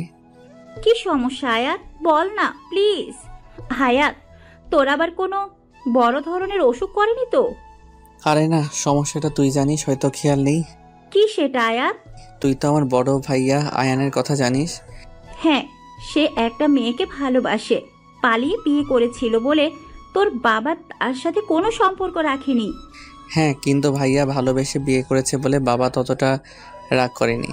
আসলে বাবা তার বন্ধুর এক মেয়ের সাথে ভাইয়ার বিয়ে ঠিক করেছিল, কিন্তু ভাইয়া বাবাকে কিছু না বলে বিয়ে করায় বাবার বন্ধু তাকে অনেক অপমান করেছিল। কিন্তু বাবা তার অপমানে অতটা কষ্ট পায় নাই যতটা ভাইয়া তার কাছে সত্যি লুকিয়েছে বলে পেয়েছে। বাবা আগেই বলেছে তিনি মিথ্যাকে ঘৃণা করেন, আর তাছাড়া বাবা সবসময় আমাদের সাথে বন্ধুসুলভ ছিল, কিন্তু তবু ভাইয়া বলেনি। তারপর থেকে বাবা ভাইয়ার সাথে কোনো সম্পর্ক রাখেনি। আমি অনেকবার চেষ্টা করেছি বাবাকে বোঝানোর, কিন্তু তিনি আমার কোনো কথাই শোনেননি। আসলে মানুষ একবার তীব্র কষ্ট পেলে তার মনটা পাথরের মতো হয়ে যায়, তখন শত আবেগ অনুভূতি তার মনকে ছুঁতে পারে না। বাবার ক্ষেত্রেও তাই হয়েছে। কিন্তু আয়াত, তোর ভাইয়ের ভালোবাসার সাথে তোর ভালোবাসার কি সম্পর্ক? হ্যাঁ, সেটাই বলছি। আচ্ছা লিমা, তুই কি জানিস তনয় আমাকে ঠিক কতদিন ধরে ভালোবাসে? হ্যাঁ, প্রায় 4 বছর। না, 3 বছর 8 মাস ধরে আমি তনয়ের চোখে আমার জন্য ভালোবাসা দেখেছি। কিন্তু জানিস আমি তনয়াকে ঠিক কতদিন ধরে ভালোবাসি? ঠিক কতদিন বলতে পারবো না, তবে তনয়া থেকে কম দিন। 4 বছর 13 দিন। তুই তনয়াকে আগে থেকে চিনতিস? হ্যাঁ, তনয়াকে আমি প্রথম দেখি আমার এক বন্ধু রবির বাসায়। আর প্রথম দেখায় তনয়ের উপর কেমন যেন একটা অনুভূতি কাজ করা শুরু করে দিয়েছিল। রবির ছোট বোনের জন্মদিন এসেছিল তনয়া, কারণ তনয়া রবির বোনের বান্ধবী। জানিস রবির ছোট বোন কে? কে? তনয়ের সবচেয়ে কাছের বান্ধবী নেহা। তারপর নেহার থেকে তনয়ের সম্বন্ধে সবকিছু জানি। সব জেনে দেখলাম তনয় আমার থেকে প্রায় 6 বছরের ছোট, আর এত ছোট বয়সী মেয়ের সাথে রিলেশন করাটা নেহাত বোকামি। আর তাছাড়া তনয়া তখন রিলেশনে জড়ালে ওর পড়ালেখায় ক্ষতি হতো, ওর ভবিষ্যৎ অন্ধকারের দিকে যেত। যাকে এতটা ভালোবেসে ফেলেছি তার ভবিষ্যৎ কিভাবে নষ্ট করি বলো? আর তাছাড়া দুটো মানুষ যখন রিলেশনে থাকে তখন একে অপরের মাঝে কিছুদিন পর শয়তানের তাড়নায় একটা আলাদা অনুভূতি তৈরি হয়। চুম্বকের বিপরীত মেরু যেমন একে অপরকে আকর্ষণ করে, ঠিক তেমনি প্রেমিক প্রেমিকের মধ্যেও এ আকর্ষণ কাজ করে। আর তখন তারা না চাইতেও নোংরামিতে জড়িয়ে পড়ে। আমি তো ছেলে, নোংরামি করে পার পেয়ে যেতাম, কিন্তু আমার তনয়া তো ছোট, ও হয়তো সমাজের প্যাঁচ বুঝতে না পেরে নিজের ক্ষতি করে বসতো। তাই সবসময় তনয়ের থেকে দূরে দূরে থেকে ওকে ভালোবেসেছি। কিন্তু উপরওয়ালা বোধহয় আমাদের নিয়ে খেলতে ভালোবাসে। আমি তনয়াকে পড়ানোর কথা শুনেই না করে দিলাম, কিন্তু বাবার কথা ফেলতে পারলাম না। কিন্তু তারপর তনয়াকে প্রথমবার পার্কে এই কারণে চড় মেরেছিলাম যে তনয়া যেন ভুল পথে পা না বাড়ায়। আমি হয়তো তনয়াকে পড়াতাম না, তাই অন্য কোনো ছেলে যাতে না পড়াই, তাই তনয়ের জন্য আমি টিচার ঠিক করে দিলাম। তনয়াকে স্কুলে কেউ প্রপোজ করার আগেই তাকে যেভাবেই হোক তনয়ের থেকে দূরে সরিয়ে দিতাম। তনয় হয়তো 2 বছরে আমাকে একবারও দেখেনি, কিন্তু 2 বছরের একটি দিনও আমি তনয়াকে না দেখে থাকিনি। তারপর হয়তো আমার ভাগ্যের জোরে তনয়া আমার কলেজে ভর্তি হলো। জানিস তখন আমি কতটা খুশি ছিলাম যে রোজ তনয়াকে দেখতে পাবো। রোজ রোজ ক্লাসের সবাইকে পড়ানোর বাহানায় বারবার তনয়াকে চোরের মতো দেখতাম। কিন্তু তার কিছুদিন পরই ভাইয়া ওই ঘটনাটা ঘটালো। তারপর তনয়া যখন সিঁড়ি দিয়ে পড়ে গিয়ে ব্যথা পেয়েছিল তখন ওর অবস্থা দেখে আমার প্রচণ্ড কষ্ট হতো। তনয়া সুস্থ হওয়ার পর কয়েক মাস খুব সুন্দর ছিল জানিস। তনয়ের সাথে খুব ভালো বন্ধুত্ব হয়ে গেছিল, কিন্তু সমস্যাটা হলো কয়েক মাস আগে। তারপর থেকে আমি তনয়াকে অ্যাভয়েড করে চলতে থাকি। কি হয়েছে কয়েক মাস আগে? কয়েক মাস আগে একদিন রাতে বাবা আমায় বলল, আয়াত, তোকে কিছু কথা বলবো, রাখবি? কেন রাখবো না বাবা, বলো কি বলবা। তোর ভাইয়া তো আমার কোনো কথা শুনেনি, আমার সম্মানের কথাও ভাবেনি, কিন্তু আমি তোকে সব থেকে বেশি ভরসা করি। তুই কি আমার বিশ্বাস রাখবি? আমি আমার বন্ধুর মেয়ের সাথে তোর বিয়ে ঠিক করে এসেছি। মেয়েটা বর্তমানে বাইরে আছে, কয়েক মাস পরে দেশে আসবে, তার কিছুদিন পর তোর সাথে তার বিয়ে হবে। কিরে, তুই রাজি তো? নাকি তুইও আয়নের মতো কাউকে? আয়াত ওর বাবা কথা ভেবেই নিজের ভালোবাসার কথাটা লুকিয়ে বলল, না বাবা, তেমন কিছু না, তুমি যা ভালো বোঝো তাই করো, আমি তোমার বিশ্বাস কখনো ভাঙবো না। আমি জানতাম তুই এই কথাই বলবি। এই নে মেয়েটার ছবি, ফোন নাম্বার নিবি? তার দরকার নেই বাবা, তুমি যখন পছন্দ করেছো তখন ভালোই হবে। বাবার এই কথা শোনার পর থেকে আমি তনয়ের থেকে দূরে দূরে থাকতাম, কারণ যতই ওর কাছে যাব ততই ওর মায়ায় জড়িয়ে পড়ব। কিন্তু পাজি মেয়েটা আমায় খেপানোর জন্য নয়নের সাথে কথা বলার নাটক করলো। সেটা দেখে মাথা গরম হয়ে যায়। তারপর ওকে চর মেরেছিলাম, কিন্তু ওকে চর মারে ও যতটা না ব্যথা পেয়েছে তার থেকে শতগুণ বেশি ব্যথা আমার হৃদয়ে লেগেছে। তাই তো নিজের ভালোবাসাটাকে আড়াল করতে না পেরে ওকে পাগলের মতো জড়িয়ে ধরে রেখেছিলাম। আমি যদি তনয়াকে সব কথা বলি, মেয়েটা পাগলের মতো হয়ে যাবে, লেখাপড়ার অবস্থা খুব খারাপ হয়ে যাবে। তাই তো ওকে বলেছি ওর পরীক্ষার পর ওকে সব সত্যিটা বলে দেব। কিন্তু আমি ভাবছি আমি যদি ওকে সত্যিটা বলি তাহলে তখন ওর অবস্থা কি হবে। এবার বুঝছো কি সমস্যা? গাদা গদ্দপ উল্লুক বলদ, তোর মাথায় কমন সেন্স বলতে কিছু আছে? তুই তোর বাবার কোনো কথা না শুনে বোকার মতো ওয়াদা জড়িয়ে বসলি। আরে আগে আঙ্কেলের কথাটা শুনে তো নিতি। এখন কিছু করার নাই রে। হ্যাঁ, তা থাকবে কেমনে? করার পর তো তুই বন্ধ করে দিছস। আচ্ছা, মেয়েটার ছবি আছে এখন তোর কাছে? হ্যাঁ, আমার মোবাইলে মনে হয় আছে। দেখি। আয়াত মোবাইলটা বের করে অনেকক্ষণ খুঁজে ছবিটা লিমাকে দেখালো। এই চুন্নি, আরে তনয়া তো এর থেকে 1000 গুণ বেশি সুন্দর। তনয়ার সামনে তো এটা চা কম পানি লাগবে। আচ্ছা, মেয়েটার সাথে কথা বলেছিস? তোর মাথা ঠিক আছে না? তোর উপর যা রাগ হচ্ছে না, আমি যদি তনয়ার জায়গায় থাকতাম না তবে তোকে মেরে এই সমুদ্রে ফেলে দিতাম। জানিস, যখন বললি তোর বাবার বন্ধুর মেয়ে, এক মুহূর্তে মনে হয়েছিল হয়তো মেয়েটা তনয়া, কিন্তু সব ধারণা সবটা সঠিক হয় না রে। জানি, কিন্তু এখন আমার আর কিছু করার নাই। তা কিভাবে পারবি? এক নর্মাল আবাল ছেলে কোথাকার। এই বলে রাগ করে লিমাও চলে গেল। লিমার রাগ হওয়াটা অস্বাভাবিক কিছু না। আয়াত চুপচাপ ওখানে বালির উপর বসে সাগরের পানে অপলক দৃষ্টিতে তাকিয়ে আছে। আর চোখ থেকে টপটপ করে নোনা তরলগুলো ঝরে পড়ছে, যেগুলো আবার নোনা বালিগুলো নিজের বুকে ধারণ করে নিচ্ছে। তনয়া আয়াতের সামনে এসে কিছুক্ষণ দাঁড়িয়ে দেখছে কিভাবে আয়াতের চোখ থেকে জল ঝরছে। হঠাৎ তনয়া আয়াতের চোখের পানিটা ধরে ফেললো। আয়াত তনয়ার দিকে তাকালো। তনয়া বলল, জানেন স্যার, আমার মা বলেছিল ছেলেরা নাকি খুব বেশি কষ্ট না পেলে কাঁদে না, আর যদি কাঁদে তাহলে ছেলেদের চোখের জলগুলো নাকি মুক্তোর চেয়েও দামি হয়। আর আপনি এত দামি জিনিসগুলোকে এইভাবে অপচয় করছেন। মা আরো বলেছেন, যদি আমাদের মনে খুব বেশি কষ্ট লাগে তাহলে নিজের কাছের মানুষের কাউকে জড়িয়ে ধরে কাঁদলে নাকি কষ্ট কমে যায়। আপনিও আপনার কাছের কাউকে জড়িয়ে ধরে কাঁদুন, দেখবেন মন হালকা লাগবে। দাঁড়ান, আমি লিমা আপুকে ডেকে দিচ্ছি। এই বলে তনয়ার সামনে পা বাড়ানোর আগে আয়াত তনয়ার হাতটা টেনে ধরলো। তনয় পেছনে ফিরে তাকানোর সাথে সাথে আয়াত তনয়াকে টান দিয়ে নিজের বুকের মাঝে চেপে ধরে। শক্ত করে তনয়াকে জড়িয়ে ধরে আয়াত কান্না করছে। তনয় কিছু হতভম্ব হয়ে গেল, কিন্তু আয়াতের এই অবস্থা থেকে কিছু বলল না, শুধু বলল, কি হয়েছে স্যার, আমাকে কি বলা যায়? আয়াত তনয়কে শক্ত করে জড়িয়ে ধরে আছে আর ভাবছে, আমি তোমাকে সারা জীবনের জন্য আমার বুকে রাখতে চাই, কিন্তু আমি জানি আমি হয়তো তোমাকে পাবো না। কিন্তু তবুও বেহায়া মনটা সবসময় তোমাকে আমার করে পেতে চাই। চলুন স্যার, কিছুক্ষণ সাগরের পানিতে পা ডুবিয়ে হাঁটি। সমুদ্রের বিশালতায় তাকিয়ে নিজের কষ্টগুলোকে সমুদ্রের ঢেউয়ের সাথে মিশিয়ে দেই, যাতে ঢেউ পাড়ে এসে আমাদের সকল কষ্টগুলোকে নিজের সাথে ভাসিয়ে নিয়ে গিয়ে সমুদ্রের বুকে মিলিয়ে দেয়। তারপর তনয়া আয়াতের হাত ধরে সমুদ্রের পাড়ে হাঁটতে লাগলো। আয়াত তাকিয়ে দেখছে তনয়াকে। তনয়ার চুলগুলো প্রবল বাতাসে বারবার ওর মুখে পড়ছে, আর তনয় সেগুলো বারবার সরানোর বৃথা চেষ্টা করছে। আয়াতের মন চাচ্ছে তনয়ের অবদ্ধ চুলগুলো নিজ হাতে ওর কানের পেছনে গুজে দিতে, আলতো করে তনয়ের গালটাকে ছুঁয়ে দিতে, ওর চোখের দিকে তাকিয়ে চোখের গভীরতা হারিয়ে যুগ যুগ কাটিয়ে দিতে, আর বারবার বলতে ইচ্ছা করে, I love you Tanaya, I love you lot. হঠাৎ ফোনের রিং এর শব্দে আয়াতের ভাবনা ছেদ পড়লো। হ্যাঁ লিমা বলো। সরি, তখন তোর উপর রাগ উঠে গেছিল, তাই তোকে যা তা বলে ফেলেছি। It's okay. শোন আয়াত, ভবিষ্যতে কি হবে তা হয়তো আমরা জানি না, কিন্তু বর্তমানটা তো আমরা নিজের মতো করে সাজাতে পারি। তোর জীবনে পরবর্তীতে কি হবে তা আল্লাহর উপর ছেড়ে দে, কিন্তু যে 2 দিন তুই এখানে আছিস তনয়ার সাথে ভালোভাবে কথা বল, ওর সাথে ভালো সময় কাটা। হতে পারে এই 2 দিন তোর জীবনের সবচেয়ে সুখের মুহূর্ত হয়ে স্মৃতির পাতায় রয়ে যাবে। পারলে আমার কথাটা রাখিস। বাই। লিমা ফোনটা কাটলে আয়াত ফোনটা পকেটে রেখে তনয়াকে বলল, তনয়া। হ্যাঁ বলুন স্যার। আচ্ছা তনয়া, যে 2 দিন আমরা এখানে থাকবো সেই 2 দিন কি আমরা বন্ধু হতে পারি? কেন নয়? থ্যাঙ্কস। তনয়া আয়াতকে ধাক্কা মেরে পানিতে ফেলে দিয়ে হাসছে। এটা কি করলে?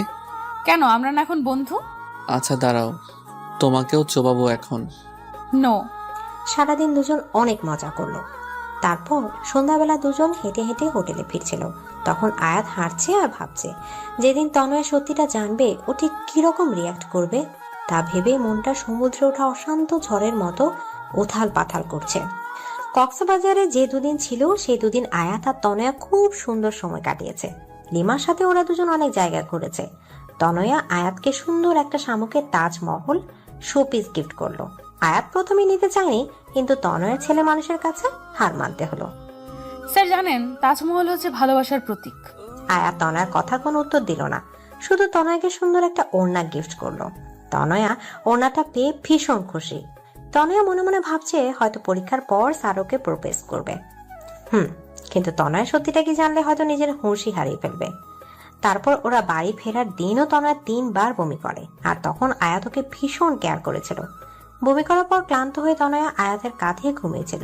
তনয়া যখন আয়াতের কাঁধে মাথা দিয়ে ঘুমাচ্ছিল, তখন গাড়ি চলার গতিতে তনয়ার মাথাটা বারবার নিচের দিকে পড়ে যাচ্ছিল বলে আয়াত তার একটা হাত দিয়ে তনয়ার মাথাটা ধরে রেখেছিল। আয়াত যখনই তনয়ার মুখের দিকে তাকায়, তখনই অজানা এক প্রশান্তিতে আয়াতের বুকটা ভরে যায়। কেন যেন তনয়ার থেকে নিজের চোখ সরাতেই পারে না। তারপর নিজেকে বলে মিথ্যা স্বপ্ন দেখে কোনো লাভ নেই, কারণ মিথ্যা সব মানুষকে শুধু মিথ্যা আশা দেয় আর কষ্ট দেয়, এর বাইরে কিছুই দেয় না। তনয় কিছুটা পথ ঘুমিয়েছিল আর কিছুটা পথ ঘুমের অভিনয় করেছিল, কারণ ঘুম ভাঙলে যে আয়াত তার কাঁধটা সরিয়ে নিবে। তনয়া আয়াতের কাঁধে মাথা রেখে ভাবছিল, ইস, এইভাবে যদি সারা জীবন ওর কাঁধে মাথা রেখে থাকতে পারতাম। জানি না কি লেখা আছে আমাদের ভাগ্যে, কিন্তু ভাগ্যে যাই লেখা থাকুক না কেন, সারা জীবন আমি আমার অঙ্ক টিচারকেই ভালোবাসবো। বরিশাল পৌঁছাতে পৌঁছাতে অনেক রাত হয়ে গেল।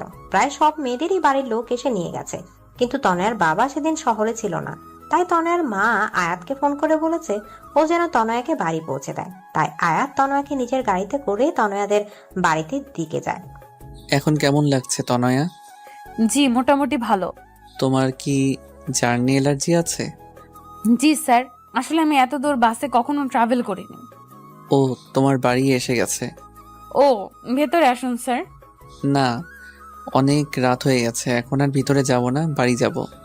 ওকে, কিন্তু একবার গাড়ি থেকে বাইরে বের হন। কেন? আরে আগে বের হন, তারপর বলছি। আয়াত গাড়ি থেকে বের হয়ে দাঁড়াতে তনয়া হুট করে আয়াতকে জড়িয়ে ধরলো। আয়াত কিছুটা হতবাক হয়ে গেল।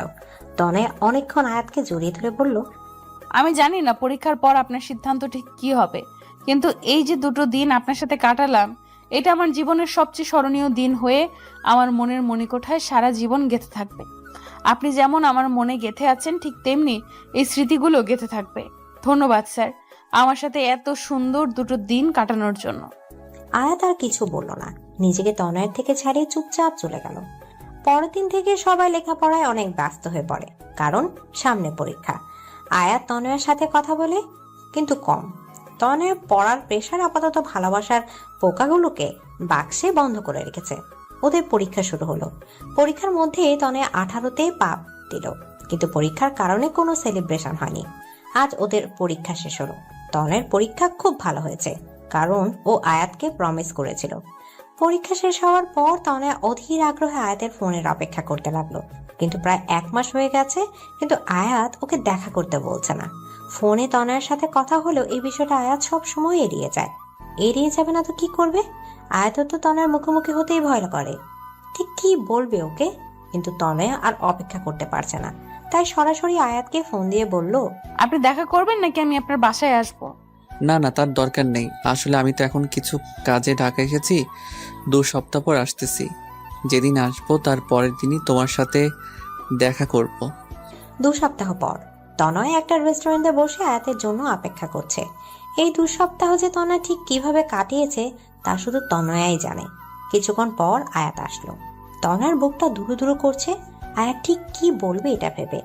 কেমন আছো? ভালো। আপনি? ভালো। কিছু খাবে? না না স্যার। স্যার, আপনি যেন কি বলতে চাইছিলেন? হ্যাঁ, কিন্তু ঠিক কিভাবে বলবো সেটা ভাবছি। তনয়া, আমার বিয়ে ঠিক হয়ে গেছে। তনয় অবাক চোখে আয়াতের দিকে তাকালো। তারপর আয়াত ওর বাবার ওর ভাইয়ের সব কথা বলল। এও বলল, সামনের মাসের শেষের দিকে আমার বিয়ে, আর সেই মেয়েটি কিছুক্ষণ পর এখানে আমার সাথে দেখা করতে আসবে। আয়াতের কথা শোনার পর তনয়া পুরো পৃথিবীটা যেন গোলক ধাঁধার মতো ঘুরছে। চোখ দুটো ঝাপসা হয়ে যাচ্ছে, নিজের ওপর যেন কোনো নিয়ন্ত্রণ রাখতে পারছে না। চিৎকার করে কাঁদতে ইচ্ছা করছে, কিন্তু শত কষ্টে তনয়া নিজেকে আটকাচ্ছে। প্লিজ তনয়া, আমাকে মাফ করে দাও, আর প্লিজ নিজের উপর নিয়ন্ত্রণ রাখার চেষ্টা করো। আসলে আমি থাক স্যার, আপনার আমাকে কোনো এক্সপ্লেনেশন দেওয়ার দরকার নেই। আমি আপনাকে জানি। মেয়েটির নাম কি স্যার? আমি জানি না। কি বলেন? যার সাথে বিয়ে হবে তার নাম জানেন না? This is not fair sir. আচ্ছা, ভাবি কি এখন আসবে? আমি কি তাকে একবার দেখতে পারি? ভয় নাই, আমি আমার বিষয়ে কিচ্ছু বলবো না। তনয়া, আর ইউ ওকে? কেন? Yes sir, I am absolutely ওকে। আরে, আপনি আবার এটা ভাবছেন না তো যে আমি উল্টোপাল্টা কিছু করে ফেলবো? পাগল নাকি স্যার? আমি তনয়া, আর আমি এতটা সাহসী নই যে নিজের জাহান্নামের টিকিট নিজে কাটবো। তনয়ার এমন কথা শুনে আয়াতের মুখের ভাষা যেন হারিয়ে গেছে, কিছুই বলতে পারছে না। কিছুক্ষণের মধ্যে সেই মেয়েটা আসলো, এসে আয়াতকে বলল, are you Ayat? I am Abani. Yes, বসুন। উনি? হাই, আই এম তনয়া, আয়াত স্যারের স্টুডেন্ট। ও হাই। তো আপনি আমাদের ভাবি হবেন? হুম। আপনি জানেন আপনি অনেক লাকি, কারণ আপনি আয়াত স্যারকে নিজের জীবনসঙ্গী হিসেবে পাচ্ছেন। স্যার অনেক ভালো মানুষ। এখানে এসেছিলাম কিছু কাজের জন্য, কিন্তু স্যারকে দেখে তার সাথে একটু কথা বললাম। I hope you don't mind. No no. আচ্ছা, আমি তাহলে আসি, কিছু কাজ বাকি আছে। বাই ভাবি। By sir.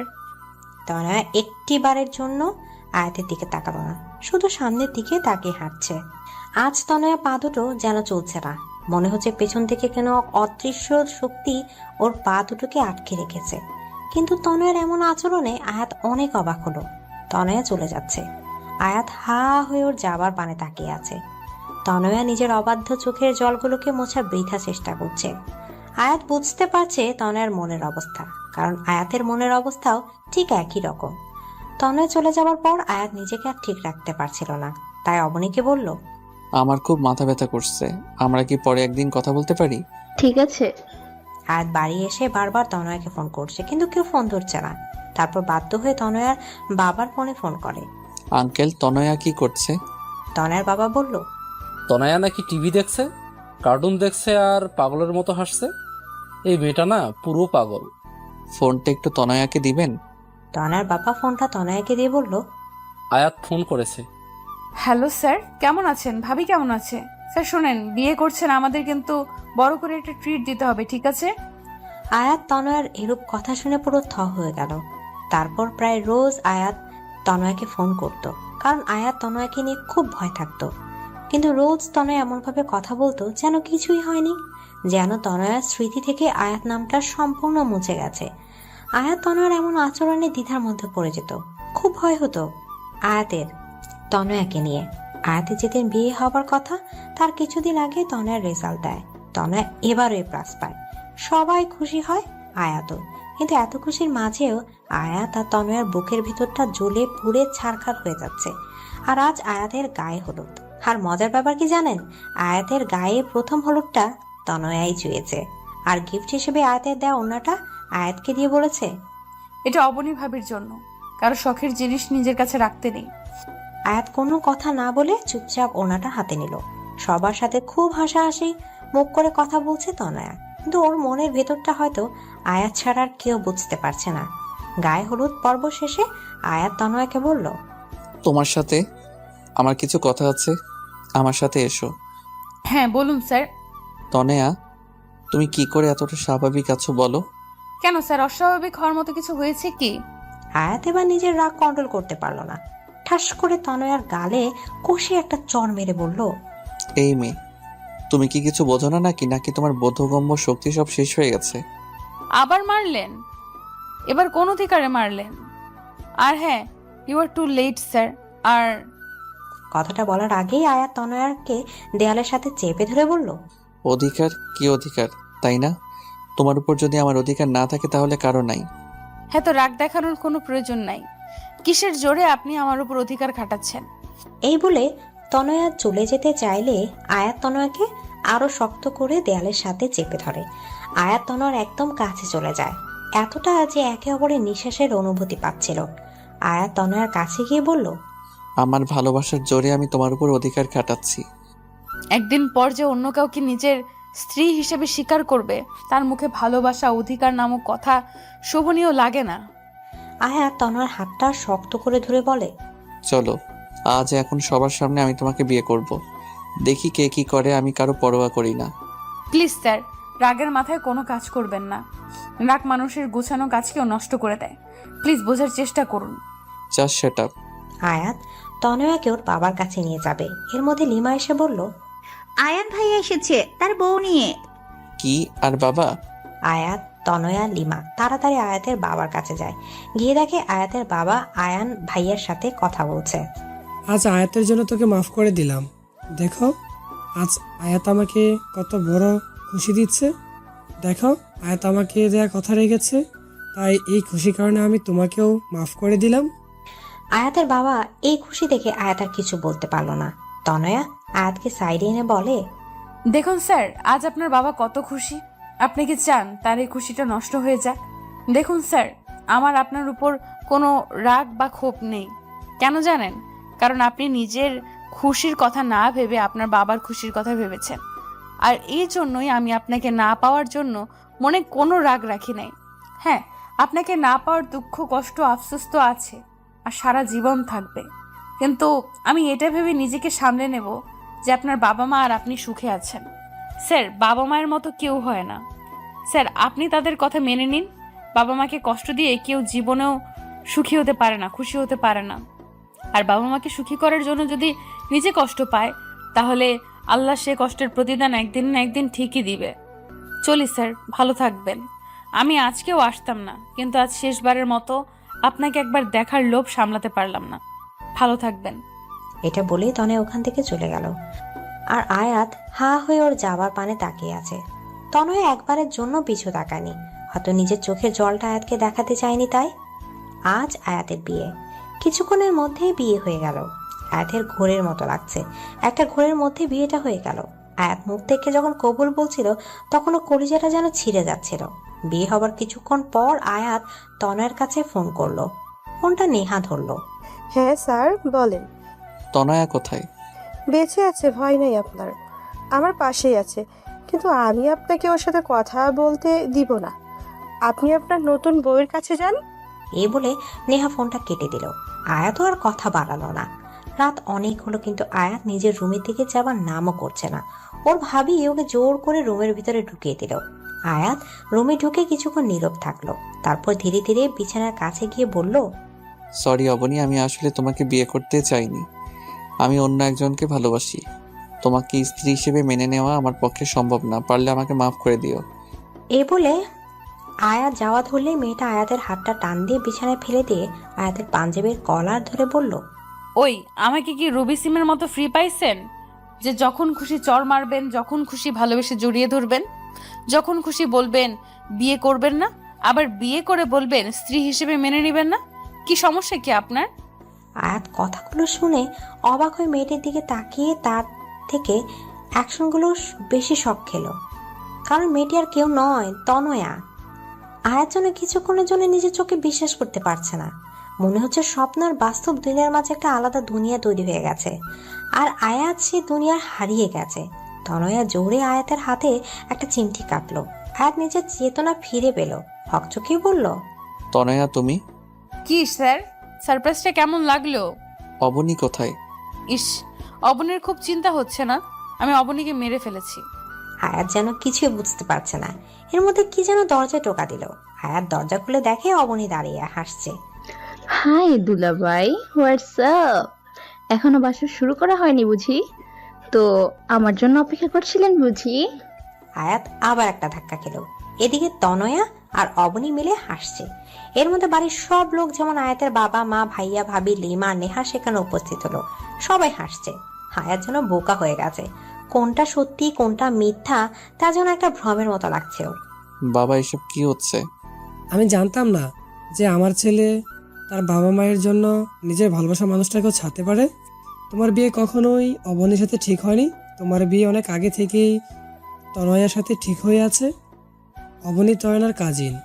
তয়না যখন আমাদের বাসায় পড়তে আসতো তখন থেকে আমি বুঝেছিলাম যে তুমি তয়নাকে ভালোবাসো, কিন্তু আমি দেখতে চেয়েছিলাম তুমি তোমার বাবাকে কতটা ভালোবাসো।